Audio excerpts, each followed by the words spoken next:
What's up, good people? Mark Holmes here, and as always, I want to say thank you all for watching, commenting, subscribing, and being part of the Joe Boo Sports Report. Without you guys, as well as you ladies, you know that this literally does not work. I hope everybody's having a great day.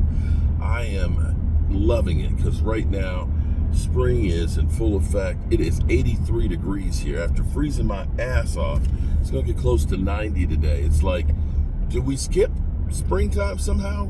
You know, because we went from just cold as could be to being hot.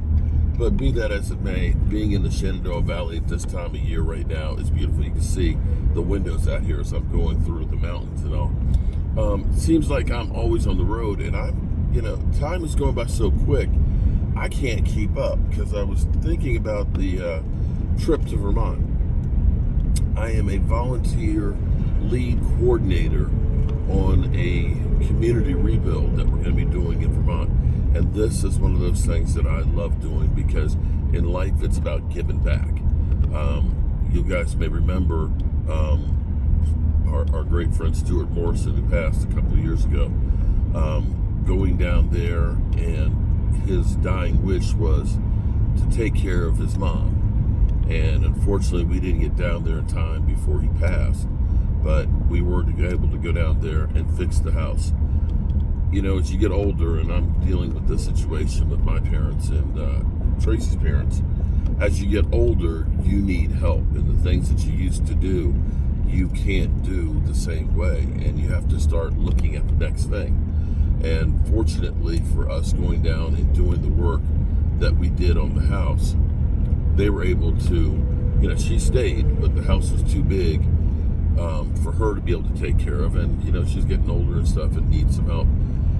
They were able to sell the house and basically have plenty of money for her to live the rest of her life on. So my promise to Stuart was fulfilled, and that was great. So in 2 weeks from now, we'll be driving to Burlington, Vermont, and that is about, from my house in Springfield, about 600 miles. From here in Waynesboro, it's about 691. So it'll be another 12, 13-hour trip with just me and my boo. So that will be fun, of course, because I actually like spending time with my wife. But I was sitting here thinking, because when I'm on the road, I do a lot of thinking and things and contemplating life and trying to put together the pieces. Here's what this is my theory right here, that the Cowboys, here's the thing, we've killed the Cowboys to say, why haven't you gotten the Dak Prescott deal done? Why have you gotten it done? And the Dak Prescott haters out there will say, because, we don't want this garbage ass quarterback. It's, we want him out of here. We want to start all over.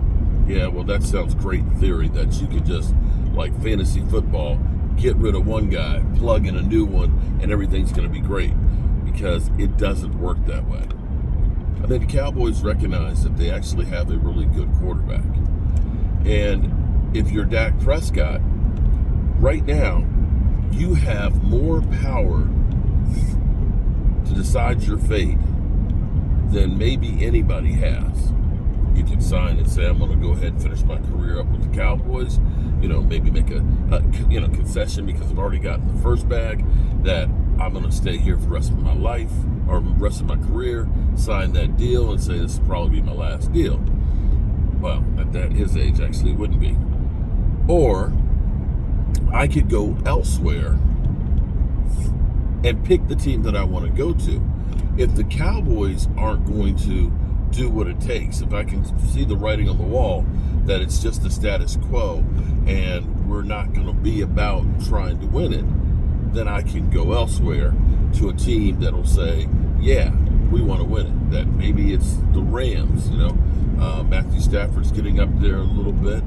Maybe you're working with the Sean McVay in an organization that says, we'll surround you with people to try and win one, for example.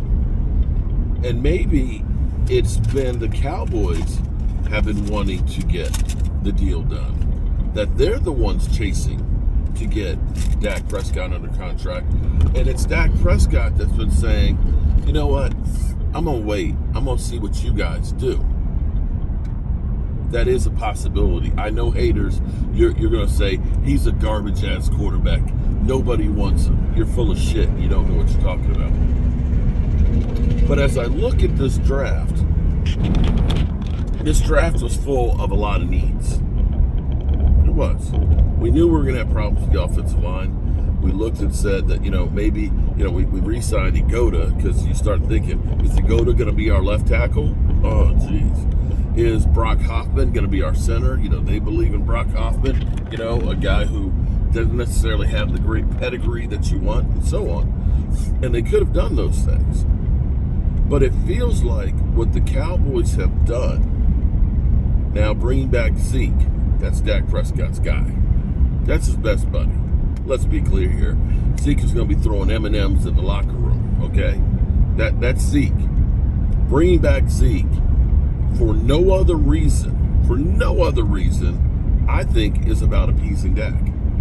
And then you go out and you get two studs, two guys that are on the top 38 in the offensive line. You're saying to Dak, we're going to protect you, we're going to bring you your best friend back, who is also a great pass protector. See, Dak, we don't want you to get killed out here. We're building this thing for the future. We're not going to put a Band-Aid on it. We're getting guys that we believe are the next generation of offensive linemen. So you don't have happen to you what happened to Tony Romo, because we care about you. And if you're Dak Prescott, you got to look and say, yeah, this is a better move to get some guys around me, as opposed to what the folks at ESPN were saying, that the Cowboys should draft Michael Penix. When you looked at what happened with the Green Bay Packers and Aaron Rodgers, he was pissed because they ended up drafting Jordan Love. Now, Jordan Love, right now at the moment, there's the whole love fest. Everybody's acting like Jordan Love is going to be, the greatest quarterback since Joe Montana. Okay? But I'm going to say that pump the brakes a little bit. That was his first starting year. There is, and although he's not a rookie, the sophomore slump, this will be the second year of him starting. And what happens is, times like right now, all those defensive players are picking apart everything that you do, everything that you've done, to find your tendencies, to find your weaknesses, and be able to attack you, which is why quarterbacks, their second year, usually aren't quite as effective. So be prepared for that, okay? Remember something, people. And this is crazy when people trash the Cowboys, to think about this. Half of the teams on average that make the playoffs don't the next year. Think about that for a second. Remember how the Giants looked like they were a team on the rise? Daniel Jones was, he got his $40 million a year contract. Everything looked great. They were in the playoffs. They won a playoff game. Oh my God, look at the Giants. They're great. And what happened the next year? So the fact that the Cowboys have been able to go to the playoffs 3 straight years is more the exception than the rule. Be that as it may, I think what the Cowboys are trying to do is they're trying to woo Dak Prescott to make sure he looks at it and says, we have an opportunity to win the Super Bowl. I kind of said that, or not kind of, I said that at the end of the season. And Cam Newton even reiterated it, basically said he needs to be a dog and basically say, are we going to be about shit or are we not going to be about shit? And put them on blast. And maybe in a way, that's where the Cowboys are responding and saying, let's fix the offensive line. Let's get your friend back. And, don't be surprised if they go out there and try and get another weapon. Oh, got a phone call. All right, people. I'll see you soon.